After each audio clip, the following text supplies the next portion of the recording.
Olá, meu nome é Tiago Pianca, eu sou psiquiatra da infância e adolescência e sou doutor em psiquiatria pela URGS. E trabalho já há bastante tempo com dependência química na infância e adolescência, mas também com dependência de telas, de eletrônicos, de games e outros assemelhados e outros problemas que podem ser ocasionados pelo uso de eletrônicos na infância e adolescência. E as minhas próximas aulas com vocês, elas terão o objetivo de abordar aspectos importantes do desenvolvimento humano e a relação disso com o uso de telas nessas idades precoces. Então, começando hoje pela primeira infância. Apenas para dar para vocês um outline de como é que vão ser essas aulas, né? Elas vão ser divididas em diferentes fases. Então temos aí a primeira infância, que vai aproximadamente até os 3 anos de idade, depois a segunda, terceira infância, a adolescência, e depois nós temos a idade adulta, né? Adulto inicial, médio e tardio. Né? A aula de hoje, o objetivo é abordar pura e simplesmente a primeira infância. O desenvolvimento do ser humano ele é um processo contínuo. Ele acontece em diferentes fases ao longo da vida, conforme passa o tempo. E a gente divide nestas fases que eu coloquei aqui, mas também em diferentes domínios. Né? Tem muitas maneiras da gente entender o desenvolvimento humano. Entre as mais comuns está a divisão entre os processos físicos, os cognitivos e os psicossociais. Mas tem muitas outras maneiras de entender isso e tem profissionais que se dedicam a pesquisar e entender isso por toda a sua carreira. Né? Quando a gente fala em desenvolvimento, né, existe um conceito que se chama psiquiatria do desenvolvimento, né, que a gente pode entender como assim, a saúde mental do desenvolvimento humano. E a gente pensa nisso com relação à interação entre biologia, psicologia e o ambiente. Né? E nessa intersecção se dá o desenvolvimento humano. Né? Então, entre as relações dessas diferentes áreas se dá o desenvolvimento que acaba sendo tão importante para nós, para a gente. Esse entendimento ele se dá a partir do que é chamado de desenvolvimento normal, isso é, né? As características do desenvolvimento que seguem aquela trilha, aquela carreira normal do desenvolvimento ou típica, né? Que é o que acontece com a maioria das crianças, adolescentes e adultos. Né?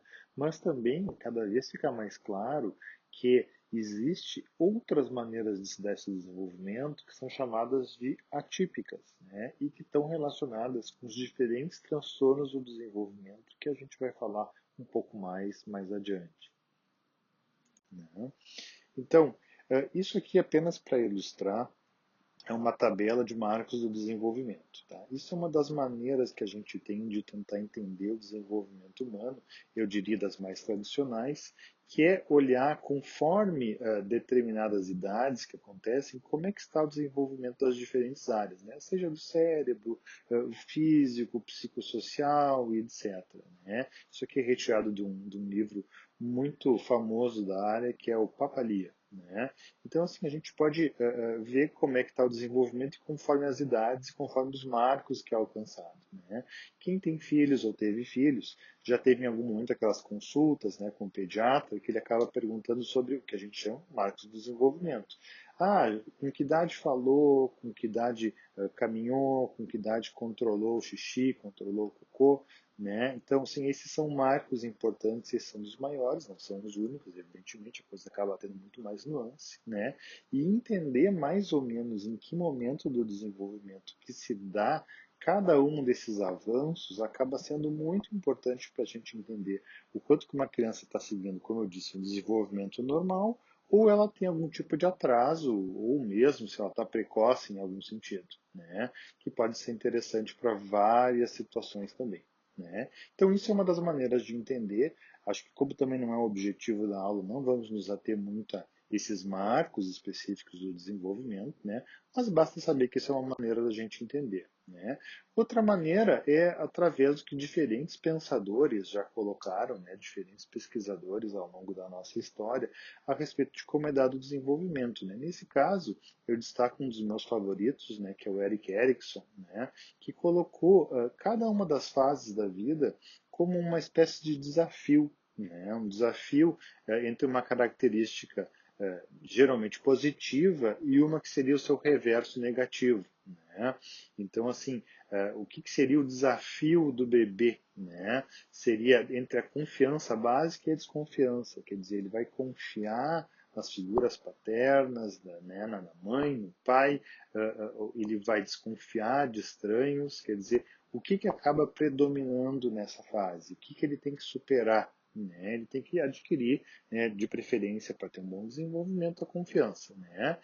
Na primeira infância, né, então a autonomia versus a vergonha e dúvida. Né? Então é uma fase, da primeira fase em que o ser humano começa a poder ter alguma autonomia sobre si próprio. É a autonomia mais básica de todas, né, de se movimentar e de falar. Né? A autonomia acaba sendo revisitada em outras fases, como por exemplo na adolescência, mas nunca de uma maneira tão intensa quanto é na primeira infância. Né?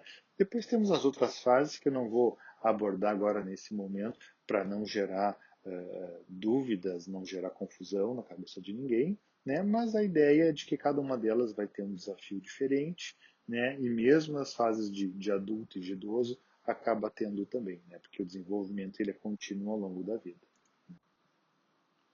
Ok. E então, esse slide é para mostrar para vocês aspectos do desenvolvimento do cérebro. Né? Então, assim, vocês podem observar aqui do momento zero, aqui, que seria a fertilização. Então, todo esse momento aqui em amarelo é intraútero, a partir daqui o nascimento, e aqui a idade em anos. Né? O que se percebe? O grande desenvolvimento do cérebro, evidentemente, que dá a partir do zero, a partir da fertilização, quer dizer, o momento que se passa de não ter cérebro nenhum a ter algum, né? E isso envolve todos os processos de migração celular, né? E também proliferação e mielinização. O que é mielinização, doutor Thiago? Mielinização é o processo de envolver os fios que ligam um neurônio no outro, de certa forma, simplificando, envolver eles numa camada protetora que faz com que os sinais passem mais facilmente. Isso acaba sendo muito importante para a gente poder ter respostas rápidas no cérebro. É um processo fundamental para o desenvolvimento, essa tal mielinização, é quando o sinal chega, senão o sinal não chega de certa forma.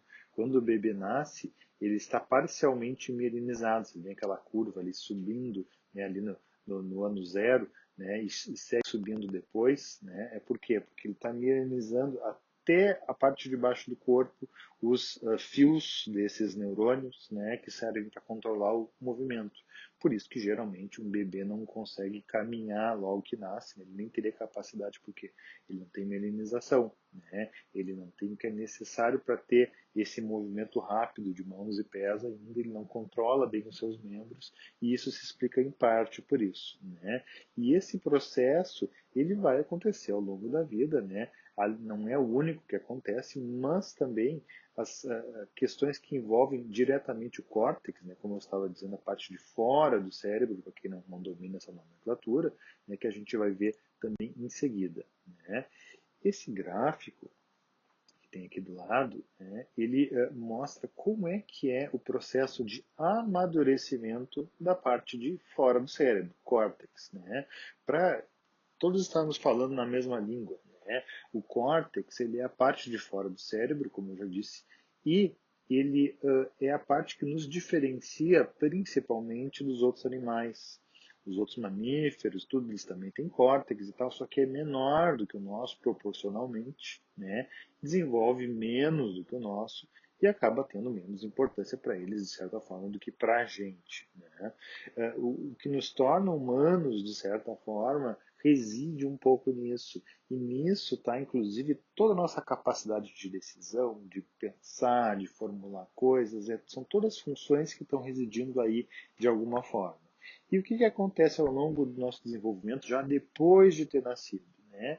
Ele amadurece, ele nasce muito imaturo, né? Essas partes assim marcadas em cores vermelha e amarela são as mais imaturas, né? E conforme passa o tempo nessa linha aqui, ele vai amadurecendo. Isso vai ficar bem claro no próximo slide, né? E notem só que não é homogêneo, não é tudo ao mesmo tempo. Tem áreas que amadurecem antes, outras que amadurecem depois. Eu vou acabar voltando nesses conceitos mais adiante em outras aulas, mas é importante já ter isso em mente. Tem áreas que é antes, tem áreas que é depois.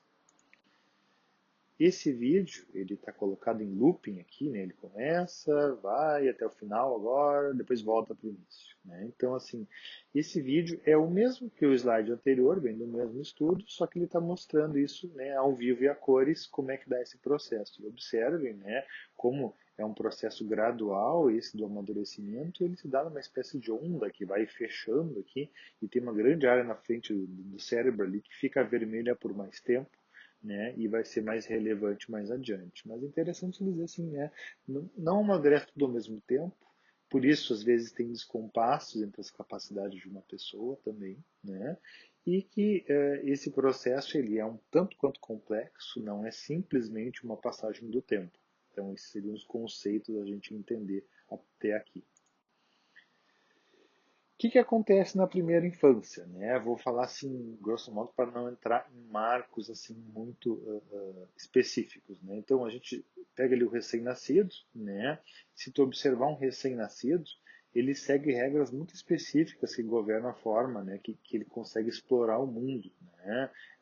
E essas regras têm muito a ver com a interação e uma coisa que a gente chama apego, né? Que é a maneira que ele vai confiar ou não nos adultos ao seu redor, né, se eles são presentes, se eles não são presentes, e que tipo de relação que se dá com esses adultos, né, esses cuidadores, mãe e pai preferencialmente. Né.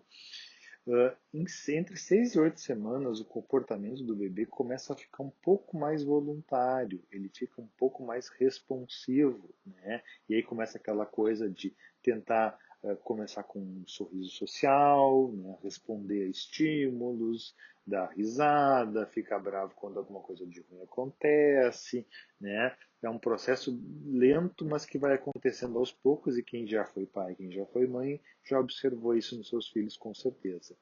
Entre 7 a 9 meses, o bebê ele forma um apego central forte com as figuras de ligação, né? E ele começa, é aquela fase que ele começa possivelmente começar a estranhar algumas pessoas. Até certo ponto ele ia com todo mundo no colo, agora daqui a pouco ele começa a não ir mais. Bom, isso faz parte do desenvolvimento. Tem essa fase de diferenciar quem é pai, quem é mãe de qualquer pessoa, e começa por volta dessa fase, né?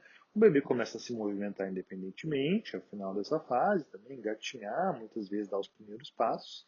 A comunicação melhora, a gente começa a entender um pouco melhor o que quer, o que não quer, desejos e tudo mais. E ele começa a entender um conceito também que vai ser explorado mais adiante, que é da permanência do objeto. As coisas estão ali, elas somem, mas elas continuam existindo quando elas saem do campo de visão. Até então o bebê não tem essa ideia muito clara, e para ele quando, por exemplo, a mãe e o pai desaparecem, eles sumiram, eles não existem mais. Depois, quando eles voltarem ao campo de visão, eles estão ali de novo, né? Isso passa a ficar mais fixo, né? A ideia de que a coisa pode não estar visível, mas existir, também por volta dessa idade, né? E a tarefa fundamental, né, aquilo do Eric Erikson que eu tinha falado de antes, né, a questão da confiança básica, adquirir a confiança nos cuidadores e de que eles vão vir e voltar, de certa forma. Continuam, né, na primeira infância os processos de amadurecimento físico, né, e o crescimento, né, então a parte neuronal, né, que a gente chama de dendritos, os braços do neurônio e as sinapses, as ligações entre os diferentes neurônios começam a se processar e a se ligar e formar associações entre as diferentes coisas. Isso é bom, isso é ruim, eu gosto disso, eu não gosto daquilo, né? E aí está a importância do estímulo, né? Isso até agora não tinha ficado muito claro na aula, até eu peço desculpas, mas assim, o quanto que nessa fase a gente tem um desenvolvimento cerebral muito intenso ainda, não tão intenso quanto na gestação, mas ainda muito forte, muito intenso, e que pode ser alterado e pode sofrer consequências de coisas que possam estar acontecendo por acaso, né? Então, a criança ela começa também a explorar um pouco mais o ambiente e aprender um pouco mais. Fazer associações entre ver e ouvir, descobrir que ações têm consequências, né? Descobrir que determinada coisa é boa, determinada coisa é ruim, uma é quente, outra é fria, sobe, desce, gravidade, ideia de gravidade, por incrível que pareça, crianças nessa idade já têm isso desenvolvido, né? E o amadurecimento fisiológico, as explorações, eles estão ligados com um circuito de feedback, quer dizer, de retorno, Quer dizer, eles vão olhando, vão observando, vão entendendo e vão conseguindo processar isso cada vez mais, né? Aí eu tinha falado anteriormente que tem os transtornos do desenvolvimento, né? E entre esses transtornos a gente tem, né, vou enumerar eles aqui, né?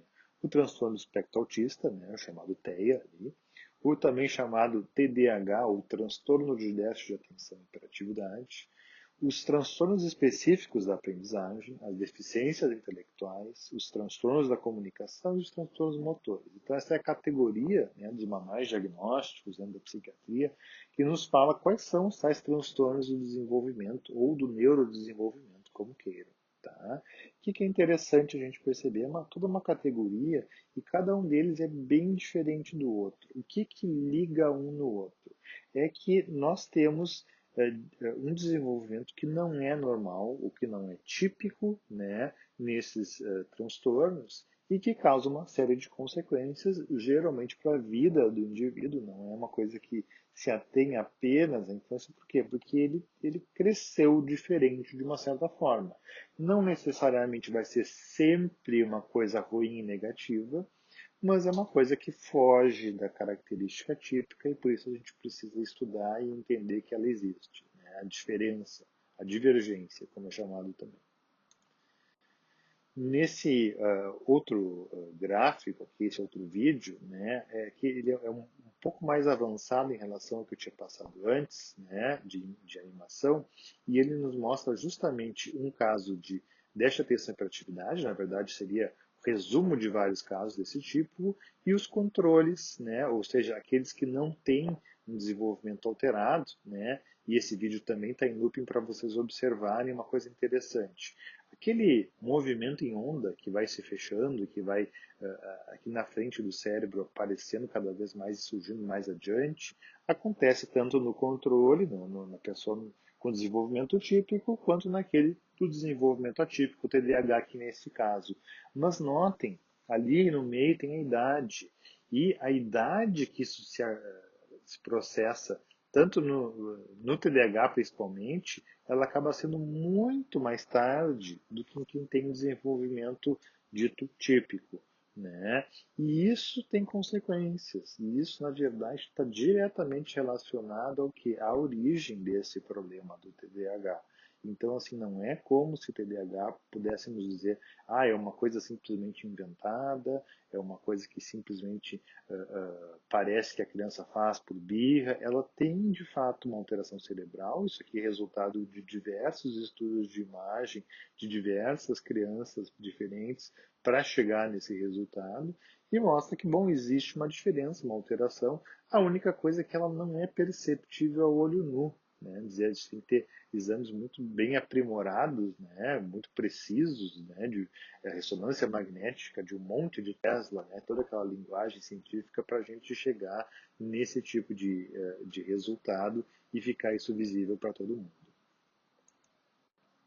Aqui, também, novamente, né, falando do desenvolvimento atípico, é simplesmente em pacientes com transtorno do espectro autista, né, que áreas do cérebro estão mais atrasadas no seu desenvolvimento em relação aos controles normais, né, e quanto mais clara essa cor, mais atrasado está.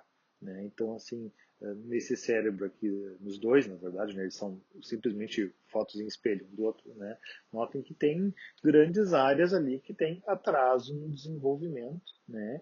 E isso causa essas características que a gente percebe nesses transtornos e que são importantes. E os psiquiatras, os psicólogos, os terapeutas ocupacionais, todos têm que ter uma certa noção de que existem, né? Porque eles explicam por que o transtorno está ali de uma certa forma, claro, né? Apenas do ponto de vista biológico. E isso, por cima disso, ainda vem toda a característica psicossocial, todas as questões relacionais, né? Então, assim, não estou dizendo, não estou tentando reduzir os transtornos pura e simplesmente a uma questão 100% biológica, não é, também tem toda uma questão de interação com o ambiente e a parte psicológica também, mas temos aqui amostras de o quanto que a parte cerebral também é importante nisso.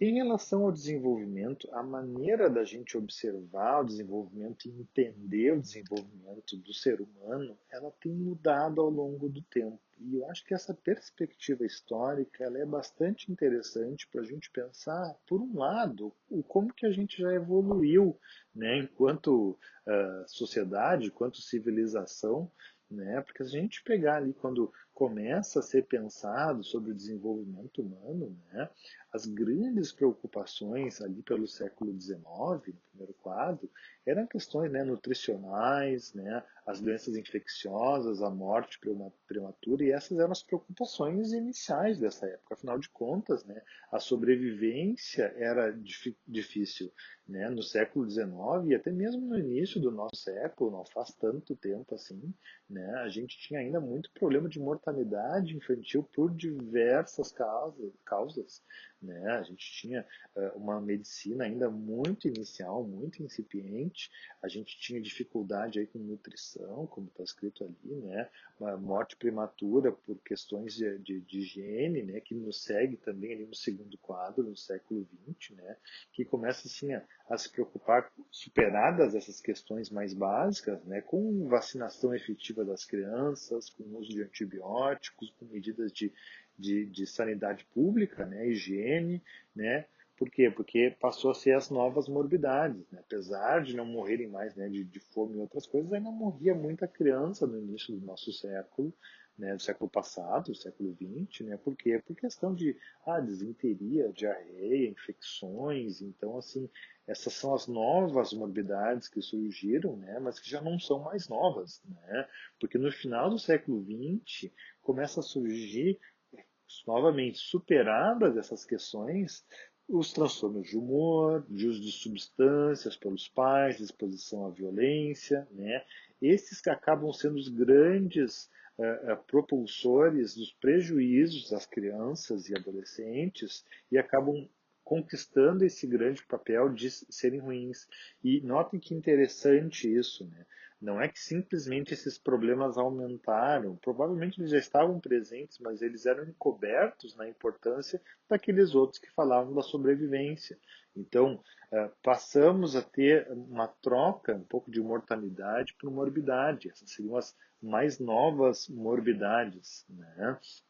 E destaco dessas aqui, né, o uso de substâncias pelos pais, né, porque muitas pessoas parecem ignorar, mas assim, o consumo de álcool na gestante, por exemplo, é a maior causa de deficiência intelectual prevenível que a gente tem. Quer dizer, que poderia ser evitável. Né? Por quê? Porque ainda é muito comum gestantes que bebem, muito embora já se tenha uma noção geral, as pessoas começam a ter essa noção geral de que, bom, usar drogas na gestação pode ser prejudicial ao bebê, usar determinados remédios também, então devemos evitar para preservar o bebê. Então isso quer dizer que a gente está superando um pouco isso. Só que agora, mais recente, quando a gente começa a superar, começa a dar a volta por cima dessas coisas, nos surgem outros problemas, né? E entre esses problemas, né, estão as preocupações com a saúde mental mais complexas, né? Os efeitos do uso de telas e influências de tecnologia, que afinal de contas é o objetivo deste curso, né? Entender esses efeitos, né? E as disparidades econômicas, sociais, né? Étnicas e no acesso à saúde. Né? Então essas seriam as morbidades do milênio, né, que agora começam a surgir, e algumas não só porque antes não existiam, mas também pelo aumento de importância que essas coisas têm, porque são superadas as demais, pelo menos em parte e na maior parte do mundo civilizado. Dentro dessa ideia, eu acho que é interessante colocar também para vocês, né? Bom, qual é que é de fato a influência que tem o ambiente, o meio, né, dentro do desenvolvimento de um bebê, quer dizer, né? O bebê parece que às vezes não nem interage tanto, né? O quanto que um ambiente diferente, um pai e uma mãe com alguma doença, alguma questão, pode interferir e como, né? Para muitas pessoas isso não é uma coisa muito clara, mas esse trecho desse vídeo, que é de um experimento, né? Eu acho que ele é bastante ilustrativo e acho que seria interessante vermos agora, né? Esse experimento, né? Ele é o Still Face Experiment, né? Tá disponível no YouTube, né? Seria assim o experimento da cara parada, né? Vocês vão observar essa mãe interagindo com o bebê e depois de um certo tempo os pesquisadores pedem que ela não interaja mais, isso tinha sido previamente combinado e vocês vão observar o que acontece.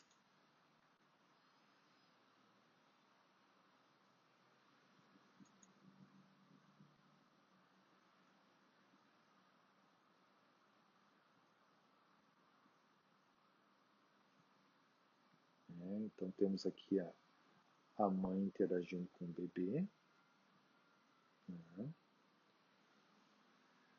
E o bebê interage de volta, né? É uma menina, né? Ela interage de volta, ela sorri, ela aponta coisas para a mãe, né? Vocês vejam que tem bastante interação, né? Entre as duas, né? Bastante afeto, né? E, né, estão tendo um bom momento ali. E aí, nesse momento, os pesquisadores pedem que ela não interaja mais e que ela fique apática na frente do bebê. E vocês notam que a menina percebe que tem alguma coisa diferente já nos primeiros instantes,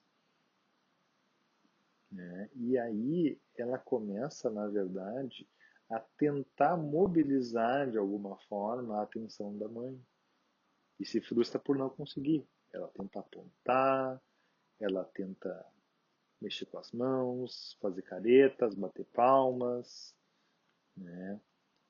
Ela vai tentar dar um grito agudo, né? Tudo na expectativa, porque o que, que não está funcionando? Por que, que a nossa interação habitual não está dando certo? Não funciona assim, né? E começa a olhar para os lados, de tentar achar alguma explicação para o que está acontecendo, e nos começa a dar até uma certa agonia, né, de ver a criança em sofrimento, né? Mas é, por sorte, né, um experimento breve, assim, né? Mas eu acho que é interessante ilustrar, né, que depois que nós começamos a interagir, parece que está tudo bem, né? E aí é um momento de eu dizer assim, não precisamos nos preocupar com, com efeitos maiores desse tipo de experiência, né? Porque é uma coisa rápida e que não causa um dano direto, por quê? Porque as crianças têm uma capacidade de se recuperar. Porém, abre um questionamento, né? Qual é o efeito de ter uma criança interagindo frequentemente com um adulto que está ausente dali de verdade, né? Que está ali, mas não está interagindo, que está, por exemplo, só olhando para uma tela, né? Ou qualquer outra coisa parecida, né? Então, o que será que acontece? Acho que isso é um questionamento importante da gente ter em mente enquanto a gente segue com a aula.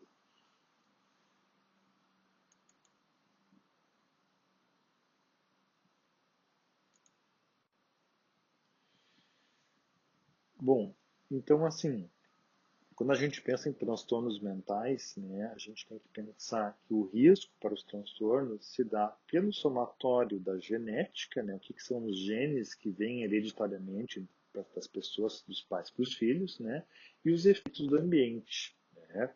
E os efeitos do ambiente envolvem o que a gente chama de estresse. Né?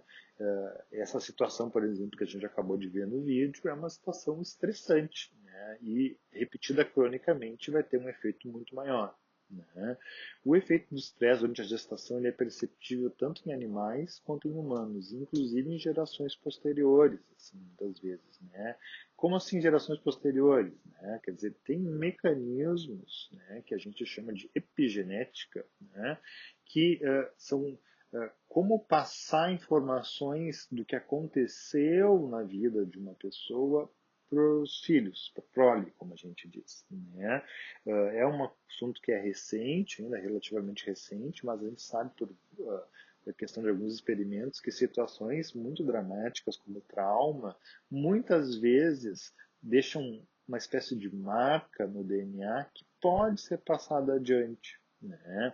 Trauma, efeitos de radiações, poluentes e às vezes mesmo substâncias podem mexer um pouco na nossa carga genética e isso ser passado adiante. Coisa que até um certo ponto da humanidade se acreditava que não acontecia, né? E ainda não acontece de maneira assim ostensiva para todas as situações que a gente passa no dia a dia, porém algumas coisas muito sérias podem acontecer e é importante ter isso em mente também. Tá? E agora eu queria abordar com vocês, né, as recomendações de sociedades, né, em relação a como é que deve, ou melhor, não deve ser feito o uso de telas em crianças, né, que é um assunto que eu acho que é sempre importante. Em relação à Academia Americana de Pediatria, né, o uso de telas para menores de 2 anos, né, ele não é recomendado. Né? Então, eles dizem sem uso de tela para menores de 2 anos, exceto para videochamadas. Né? No entendimento de que videochamada é uma coisa que é uma interação social que pode ser importante, está exercendo um papel importante na vida dessa criança, desse adolescente, né? Quer dizer, no caso criança. Adolescentes a gente ainda não estamos falando, né? E limitar o tempo de tela para as crianças de 2 a 5 anos a no máximo 1 hora por dia. Né? Para crianças de 6 anos ou mais, estabelecer limites consistentes para o tempo de tela e os tipos de mídia a serem utilizados. Né? E incentivar muitos tempos sem mídia, durante as refeições, antes de dormir. Né?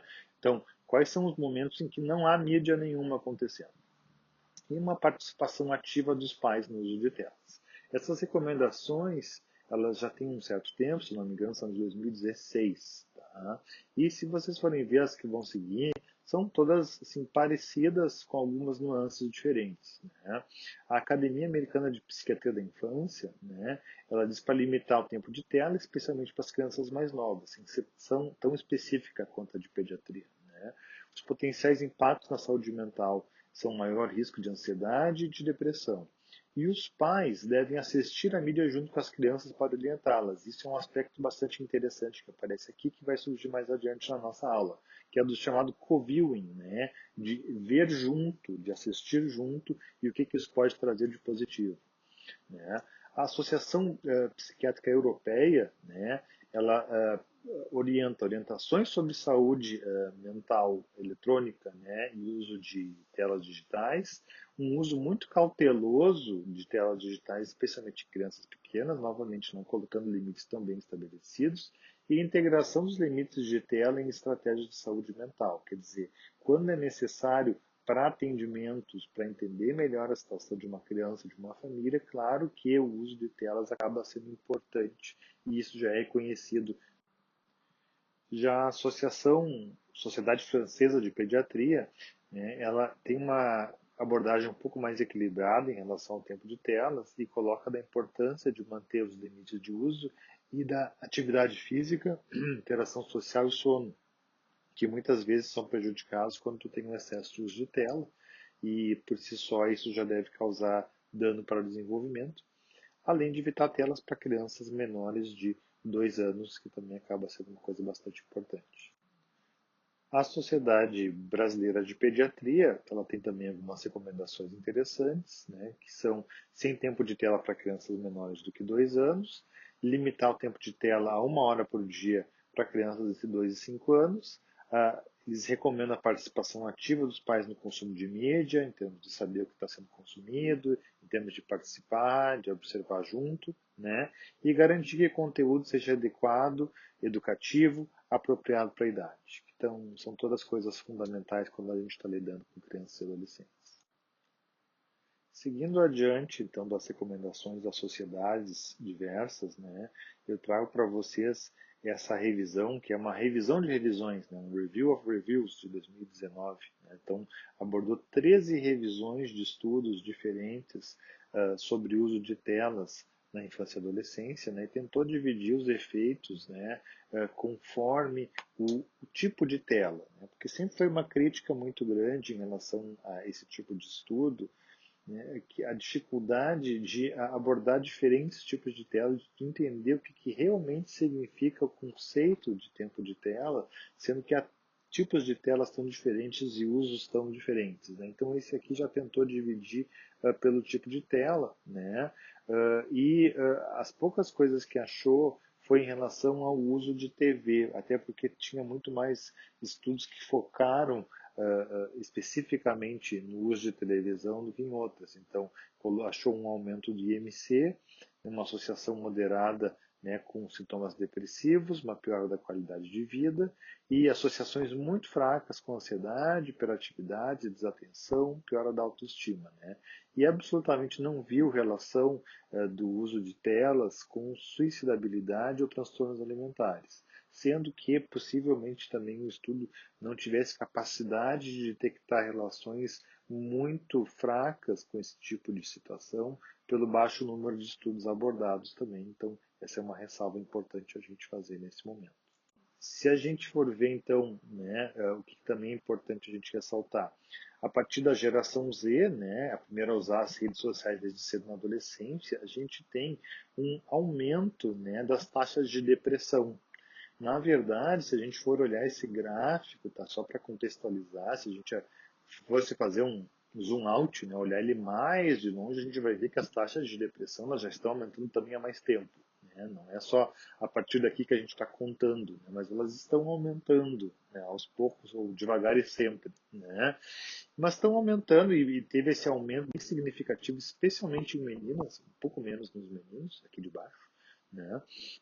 Nós tivemos esse aumento e se busca quais são as explicações para esse tipo de aumento.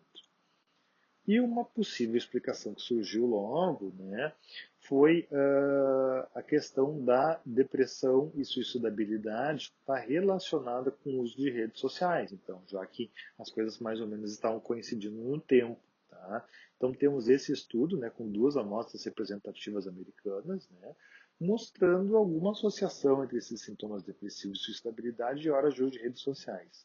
O que fecha muito com essa hipótese inicial. Porém, né, a influência, o quanto que faz diferença, é muito pouco. Tá? É da ordem de 0,36%, é menos de 1% de variância. Né? Então, assim, quer dizer, afeta, afeta, mas pensa alguma coisa que aumenta o risco de ter sintoma depressivo menos de 1% talvez não seja o responsável, ou o único responsável, vamos dizer assim, por um aumento expressivo nas taxas de depressão e suicidabilidade. Provavelmente exerce algum papel, mas a gente está longe de poder dizer que esse é o papel principal. Né? E parece, para quem olha com esses dados com um pouco mais de crítica, que os antigos fatores de risco para a depressão, quer dizer, as questões de dificuldade de relação familiar, as questões de bullying, as questões de vulnerabilidade genética, psicossocial, ainda são muito mais importantes e acabam influenciando muito mais nisso do que simplesmente o uso de telas. Mas está ali, existe alguma coisa do uso de telas. E trago para vocês também, por último, agora, um estudo bem mais recente, que saiu agora em agosto de 2024, né? Uma meta-análise, né? E agora eu percebo que eu não expliquei bem uma meta-análise, é uma espécie de um estudo que tenta reunir diversos outros estudos para ver qual é o verdadeiro efeito das coisas. Né? Quer dizer, não é um estudo único que pode ter erros e vieses e está confundindo, né? Mas são vários estudos juntos para tentar ter uma ideia mais definitiva do que está acontecendo. Né? Essa meta-análise foi publicada no periódico JAMA Pediatrics, né, que é um dos mais famosos dentro da área, né, e tem grande impacto entre médicos, pediatras, psiquiatras e outras especialidades. Né. Ela leva em conta, e a grande novidade ela é levar em conta o contexto das telas.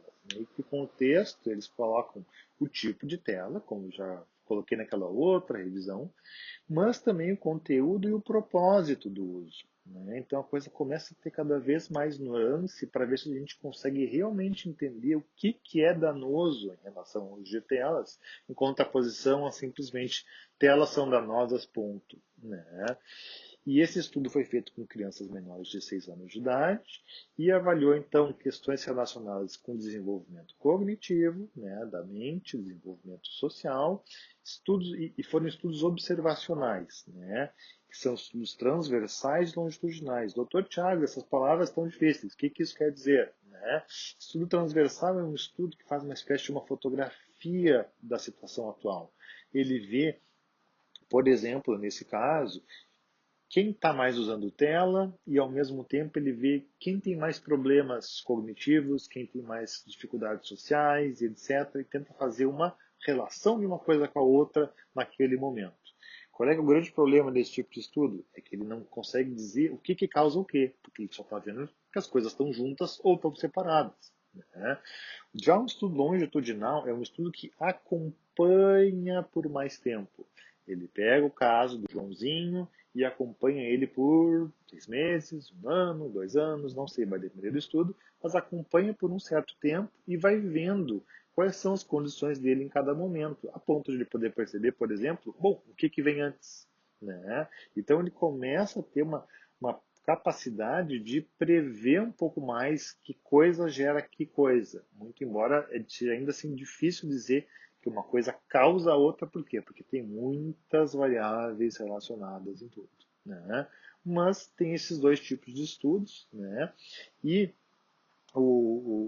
também nesse, apesar da meta-análise ela se focar nos estudos observacionais, como eu disse, eles também reconheceram que tem estudos experimentais. O que é um estudo experimental?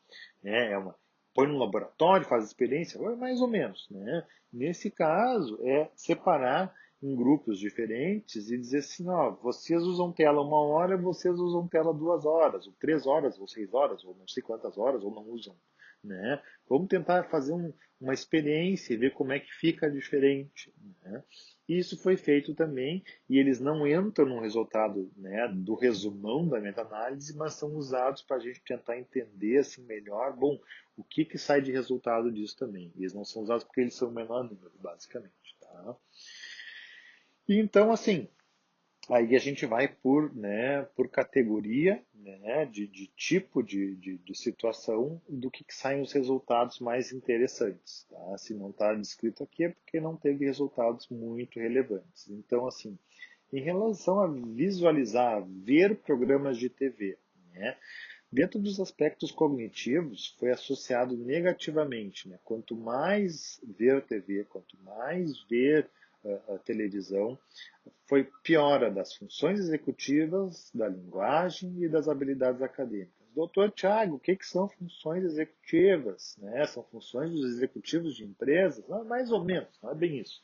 Na verdade é o seguinte, função executiva são habilidades mais aprimoradas do cérebro humano, questões assim que envolvem planejamento, diferenciar diferentes nuances de uma certa coisa, pesar prós e contras, pensar pensamentos mais abstratos, mais difíceis, né?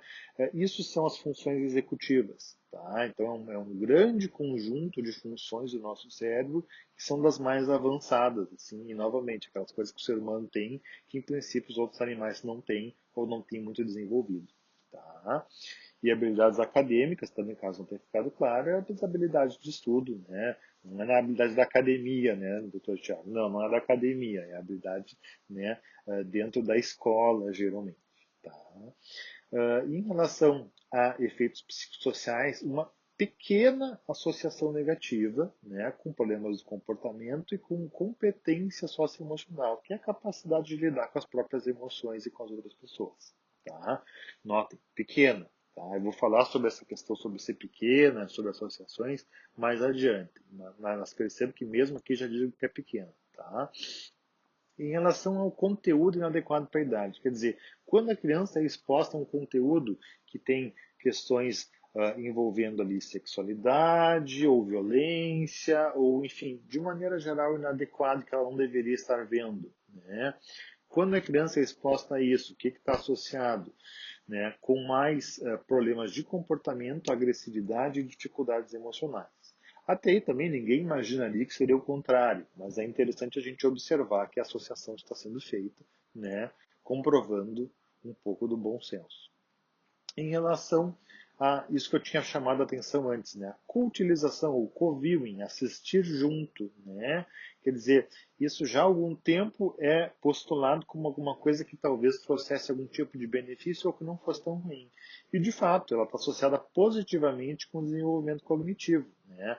A interação durante o uso de telas pode acabar melhorando alguns aspectos de linguagem e pensamento crítico. Né? Por quê? quê? Porque tu tem um pai, uma mãe, um cuidador ali junto, assistindo, comentando, interagindo, faz com que aquela experiência de estar observando aquilo ali fique enriquecida. E claro, o conteúdo vai ser adequado para a idade. Ninguém vai ficar assistindo coisas inadequadas para a criança junto com a criança. Fica ser constrangedor. Né? Então já garante também que não vai estar gerando dano, ou pelo menos a gente espera que seja assim. Vamos para o seguinte. Em relação à exposição à televisão de fundo, isso é uma questão, uma dúvida bem interessante. Né? Quer dizer, tem algum problema deixar a televisão ligada e a criança por ali? Né? Isso já foi observado por vários estudos também. Né? Então, isso está associado negativamente com o desenvolvimento cognitivo. A TV ligada pode distrair a criança e interferir na qualidade das interações parentais. Então, sim, não se recomenda deixar por rotina a TV ligada, porque distrai a criança e muitas vezes distrai o cuidador também de estar interagindo. Então, perdem-se momentos de interação que poderiam ser valiosos. E acho que essa é uma questão primordial aqui.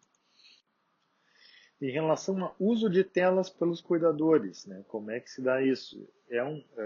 No aspecto psicossocial, está associado negativamente nos aspectos do desenvolvimento, porque o uso de telas por esses cuidadores pode tirar a atenção, né? E diminui a capacidade de interagir adequadamente com as crianças. Então, também pode causar problemas. As conclusões gerais do estudo são que, né, essas diretrizes do uso de telas que a gente viu agora há pouco, né, elas, além do tempo de tela, devem considerar sempre o contexto de uso. E recomenda-se, então, que o uso de telas seja feito de maneira só intencional e produtiva, né, com envolvimento ativo dos cuidadores e escolha do conteúdo adequado. Né? Como assim uso intencional e produtivo? Quer dizer, justamente o oposto do eu vou dar aqui o celular para o meu filho, para o meu sobrinho, para o meu neto, para ele parar de incomodar. Né? Então é justamente o contrário disso. O que tu está dando e por que tu está dando. Né? Se tu está dando com um objetivo, talvez seja interessante. Se não, talvez não. Né?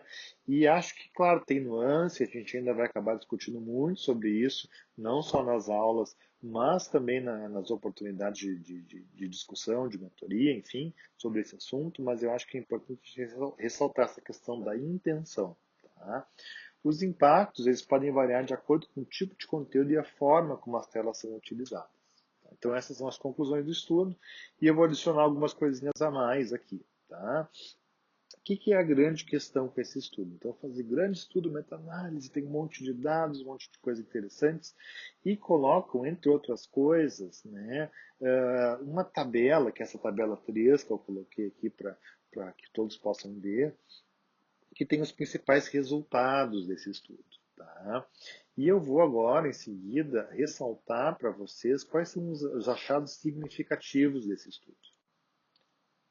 Então, aqui estão ressaltados agora, né, os resultados que tiveram diferença estatisticamente significativa. Tá? E são justamente aqueles que a gente abordou nos resultados. Né? Exposição a conteúdo inadequado, observar a televisão junto com outras pessoas, enfim. Tá?